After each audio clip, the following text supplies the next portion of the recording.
We have here today Stefan Chmelik from the UK. We are so grateful that you've joined us here in Helsinki at the Biohacker Summit. You have just finished speaking about meditation as the ultimate hack. And I have to say that I've heard so much about meditation and that it's good for us, but I find it really hard and I don't really know what it's about. Can you tell us more about what you're doing and meditation? Exactly. So that's when the biggest amount of nods started happening in the audience, is when I said, you know, meditation is great, but it's really hard. And actually most people can't meditate. And the thing that I've been hearing every day for years now is, meditation is not for me. I've tried to meditate, but my mind won't stay still. My body wants to move. I've tried the apps, but actually I still just can't meditate. It's clearly not for me. And I think we really need to acknowledge this absolute fact, which is that meditation is really hard. Feels that way. Because we now have access to information on apps and on computers, etc. That a generation ago you would have to go and spend time climbing a mountain and sit with somebody to find out.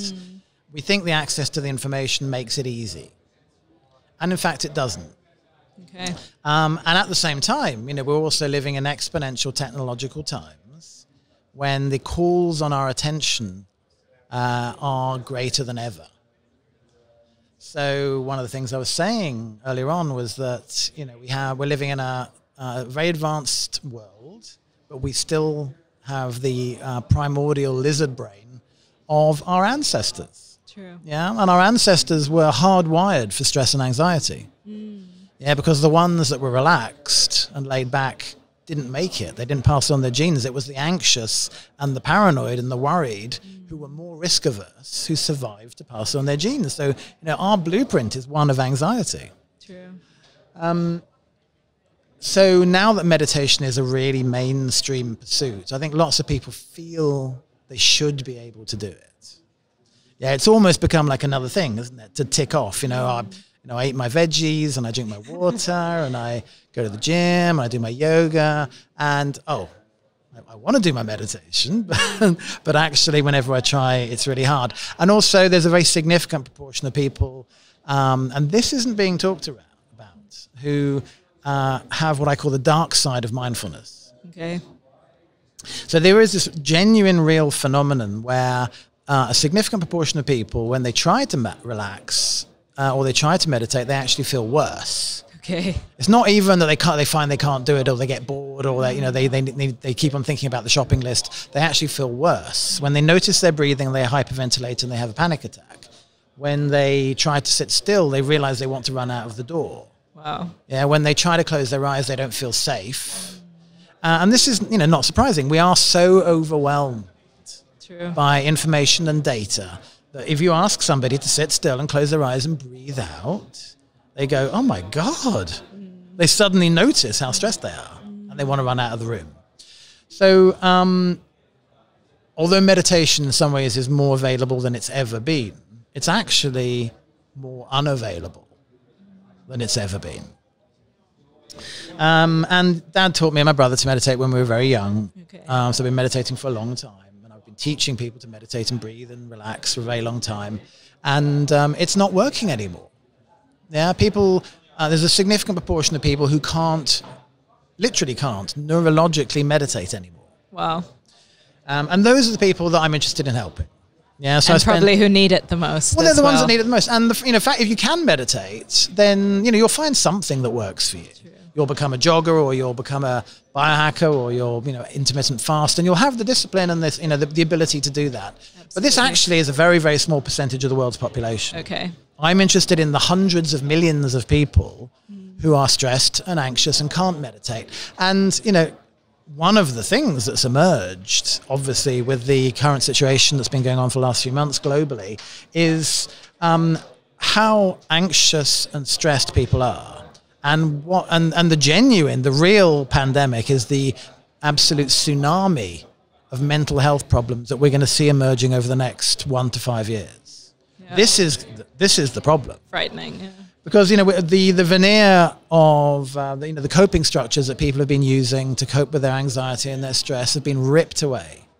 Yeah, and what's left is a fact that a lot of people aren't coping very well at all. In fact, we've been criticized for trying to rush out a solution, a technology, a wearable device. You know, how can we do that? How can we exploit all these stressed and anxious people? And I have to point out that, you know, we've rushed it out over a 5-year period. So, you know, the Sensate, the product which I've developed, has been developed in clinic over 5 years. We've tested it in thousands of sessions. Is it the thing that's around your... And yeah, it's the thing I am wearing right now. So what is that? So what I realized was the thing that many meditation and relaxation practices are doing is they're using sound to make the chest vibrate.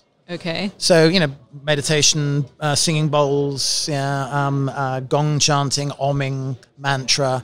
What you're doing is you're sitting there nice and still and you're getting your chest to vibrate and hum. Okay. And there's a mechanical process that is achieved by doing that, where you get the vagus nerve in particular, yes, which runs down the back of the throat and then down the back of the sternum, and it moves into harmony and resonates with this hum you're creating in the chest. Okay. Is that what helps your nervous system? Exactly. So the vagus nerve is the primary driver within the autonomic nervous system of regulation, yeah, okay, and of meaning. It's the thing that it is the gut. You know, it's the physiological basis for the gut brain, the gut brain highway. Okay. Yeah, you know, the gut brain is something which we know about. That the gut influences the brain, and the brain influences the gut, and it is the vagus nerve is the physical pathway upon which that mechanism takes place. So if the vagus nerve isn't working well, the symptoms are actually pretty much the symptoms that lots of people suffer from. So any IBS-like symptoms, bloating, variations in bowel movement, and then, you know, then the other end, headaches, neck tension, etc. Okay. And then everything in between, because the vagus nerve passes between the brain and the gut. Yeah. So anxiety, difficulty sleeping, sensitivity to pain, insomnia, palpitations, chest tightness, you know, anything between here and here, anything to do with the organs is somewhat or largely under the control of the vagus nerve. Okay. So you can learn to om and chant, because that doesn't tend to make people feel anxious. Yeah, people don't tend to respond badly to that, but it's quite hard to learn. And I teach people this, but it's hard to learn. People can't travel as easily now to places that might teach this. Sure. You can do it online. So I realized that there was a real need actually for a way for people to consistently and reliably be able to achieve those kind of outcomes at home. Yeah, and you know, on a kind of daily, regular basis. So absolutely, it's designed to work on 10 minutes once a day. Okay. Yeah, so you close your eyes, you lie back, you activate on the app, you choose the track you want on the app, pop on headphones. So it's a device that comes with an app. Exactly. Yeah. So the app is where you control the device. Okay. There we put the tracks, the tunes, the sessions are on the app. Okay. So you choose a theme and you choose a track, and they're different lengths. Okay. And mostly we're focused at the moment on kind of down regulation. So making people relaxed, less stressed, being able to get to sleep. But there is an up regulation capacity and function for the vagus nerve as well, more about memory, cognition, creativity, being in the present obviously moment. You've done like studies and research behind what this does. Yeah, so we made a very distinct choice to not start at least as a medical device. Okay. Yeah, and also to not focus on measurement. Okay. But to focus on outcomes.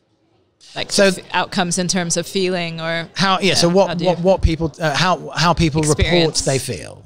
Wow. So there's quite a lot of tech which will measure how you're doing. In principle, the Aura Ring and the Apple Watch and various other bits and pieces. And apps. So they measure how you're feeling, and then they say, well, you need to do this. You need to drink more water, meditate more, sleep more. Yes. But you know, if it was that simple and people could do it, then they'd be doing it, right? True. So technology which simply nags you to change behavior, I realized, is really not much help to anyone. Yeah, because like all nagging, we stop hearing it after a while. True. So people start ignoring the notifications. We know we should, but we don't, and exactly so. So I realized for genuine behavior change to take place, and all I'm interested in now is global impact. Yeah, it's the hundreds of millions of people, not the few that can do it anyway. Obviously, if we're going to have mass appeal to those people, then they have to feel the benefit immediately. Wow. So Sensate was designed to achieve three things, and it does this in 97, 98% of people. It was designed to be instantly enjoyable and engaging from the first session, because otherwise people don't do it again. Right. There have to be kind of no skill or effort. What did you say involved. it's called? Sensate? Sensate. Sense, like, and the number 8. No, that's a TV series. Okay. So there is Sensate, so Sensate, Sensate. Okay. Which is a real word. We didn't make it up. Wow. What does it mean? It's about sensation. Okay. Yeah. So what Sensate is doing is using physical sensation, which is pre-verbal, and lower brain function, which is non-verbal, to enable a feeling of security in how people feel. Because most trauma, anxiety, stress is at a very low brain level. True. Yeah. So you can't talk your way out of trauma. You can't talk your way out of phobias. Yeah, because they're not about your intellectual frontal human brain. They're about a very primitive part of your brain which believes you're in danger. So you can only feel your way out of trauma or anxiety. You can't talk your way out of it.